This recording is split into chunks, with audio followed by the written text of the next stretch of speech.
Hello नमस्कार friends, जय हिंद, वंदे मातरम।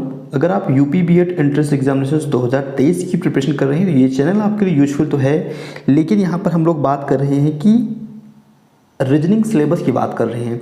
और जैसे आप लोग जानते हो कि रीजनिंग में 50 क्वेश्चन एग्जामिनेशन में आएगा, जिसमें से 100 मार्क्स का रहेगा।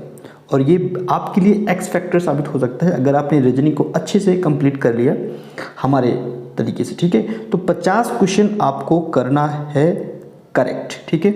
और इसमें से 50 क्वेश्चन या 48-49 क्वेश्चन ईजिली आप लोग कर सकते हो।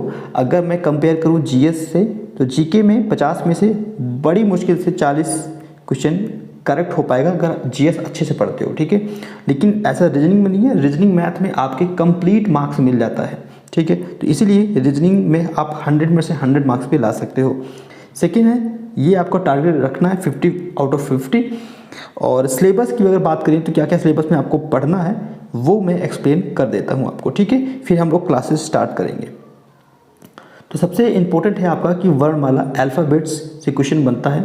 उसके बाद आपका एनालॉजी से क्वेश्चन बनता है, ठीक है। ये मोस्ट इंपॉर्टेंट है, यहाँ से एनालॉजी से काफ़ी क्वेश्चन बनता है। नेक्स्ट आपका श्रृंखला से सीरीज से क्वेश्चन बनेगा। बाकी मैं सीरीज कंप्लीट करवाऊँगा आपको सब कुछ। कोडिंग और डिकोडिंग ये सबसे ज़्यादा इंपॉर्टेंट है, यहाँ से 2-3 क्वेश्चन यहीं से आ जाता है, कोडिंग और डिकोडिंग से। उसके बाद डायरेक्शन एंड दूरी, ठीक है, डिस्टेंस, डायरेक्शन एंड डिस्टेंस, यहाँ से भी आता है क्वेश्चन। संकेत और अंक पद्धति, यहाँ से एक क्वेश्चन आता है। उसके बाद आपका रैंकिंग, व्यवस्थापिका रैंकिंग, ठीक है, एंड अरेंजमेंट, ये आता है। काफ़ी अच्छा क्वेश्चन यहाँ से भी बनता है, 1-2 क्वेश्चन सबसे एक क्वेश्चन बनता है। जैसे कैलेंडर है तो कैलेंडर में क्या होता है, कभी 1 क्वेश्चन, कभी 2 क्वेश्चन और कभी 0 क्वेश्चन भी आ जाता है, ठीक है। लेकिन हमें क्योंकि सभी टॉपिक को कवर करते हुए चलना है। उसके बाद वेन डायग्राम्स आता है, लुप्त संख्या ज्ञात करना आता है, finding the missing numbers, right.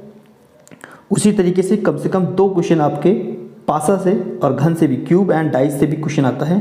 Dice का सबसे ज़्यादा इंपॉर्टेंट डाइस से क्वेश्चन आता है। उसके बाद मैट्रिक्स आधारित क्वेश्चन आता है।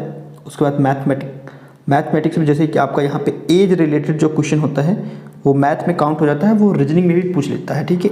एज रिलेटेड या फिर मैथ का कोई भी ईजी क्वेश्चन रहता है उसको भी डाल देते हैं एग्जामिनर। उसके बाद कथन और निष्कर्ष, स्टेटमेंट एंड कंक्लूजन, ये भी इम्पोर्टेंट है। और उसके बाद आपका न्याय, ये सबसे ज़्यादा इम्पोर्टेंट है।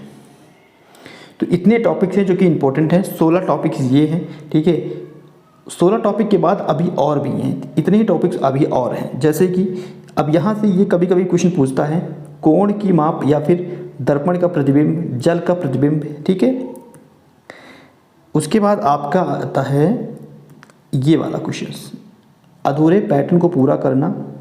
उसके बाद पजल्स के क्वेश्चंस भी आते हैं, ठीक है। डिजिट एप्टीट्यूड भी आते हैं। क्लासिफिकेशन, ये सबसे ज़्यादा इंपॉर्टेंट है, यहाँ से काफ़ी क्वेश्चन बनता है। इसमें कुछ टॉपिक्स तो ऐसे हैं जहाँ से 2-3 क्वेश्चन आते हैं, कुछ टॉपिक्स ऐसे हैं जहाँ से एक क्वेश्चन आता है और हो सकता है क्वेश्चन ना भी आए, ठीक है। लेकिन क्योंकि हमें पूरे सिलेबस को कवर करना है तो हमें सभी टॉपिक्स को पढ़ना है। कागज़ के मोड़ कर जो क्वेश्चन बनता है, पेपर कटिंग्स एंड फोल्डिंग, सो इससे रिलेटेड क्वेश्चन आता है। कंप्लीशंस ऑफ फिगर्स, छिपी हुई आकृति का विचलन, डेविएशन ऑफ फिगर। उसके बाद रोटेशन से क्वेश्चन बनता है। ब्लड रिलेशन से कम 2 क्वेश्चन बनता है।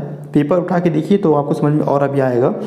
प्रीवियस पेपर्स जब हम लोग लगाएंगे तो वहाँ समझ में आएगा कि किन किन टॉपिक्स को ज़्यादा क्वेश्चन पूछ रहे हैं। ब्लड रिलेशन जो है one of the most question है टॉपिक से। उसके बाद पदों का व्यवस्थीकरण, सिटिंग अरेंजमेंट, यहाँ से भी क्वेश्चन बनता है। तो ये 32 टॉपिक हैं टोटल, ठीक है। टोटल 32 टॉपिक को पढ़ेंगे हम लोग। और साथ में आपको प्रीवियस ईयर क्वेश्चन, सबसे पहले प्रीवियस ईयर क्वेश्चन ही लगाया जाएगा।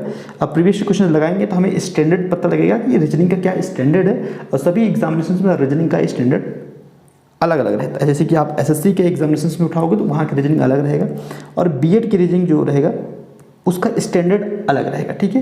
रीजनिंग तो वही होता है, बस खाली ये होता है टफ और इजी की बात होता है। सबसे टफ रीजनिंग कहाँ पे आता है, बैंकिंग में। बैंकिंग में सबसे ज़्यादा टफ रीजनिंग बैंकिंग का ही है, ठीक है। बाकी एसएससी का, यूपी पुलिस का, ये सबका लेवल एक ही रहता है, ठीक है। क्लियर है। तो ये सारे टॉपिक्स हैं, इन टॉपिक्स को हमें कवर करना है। तो सेशन को आपको लाइक करना है डियर, शेयर कर दीजिए अपने दोस्तों के साथ। पहली बार आए हैं चैनल को सब्सक्राइब कीजिए, बेल आइकन प्रेस कीजिए। और चैनल पर लाइव क्लासेस भी चलाया जा रहा है। देखो जीके का जो टेस्ट है आपका, ये डेली आपको सुबह मॉर्निंग में सुबह 9 बजे मिलता है। हिंदी की बात करें, हिंदी की क्लासेस बहुत ही अच्छी क्लासेस है, इसको अटेंड कीजिए। 8 बजे आपको रात में मिलता है, काफ़ी इन्हेंस हो जाएगा हिंदी आपका और जीएस भी। और अब हम लोग रीजनिंग स्टार्ट कर रहे हैं क्योंकि काफ़ी बच्चे पूछ रहे थे रीजनिंग कब से स्टार्ट होगा, तो ये 11 बजे से हम लोग मॉर्निंग में स्टार्ट करेंगे। ठीक है, आज सिलेबस बात कर दिया है, कल से स्टार्ट करते हैं क्लासेस को। क्लासेस में आइए और स्टैंडर्ड को, अपने स्टैंडर्ड को भी जाँच कीजिए। ठीक है, धन्यवाद।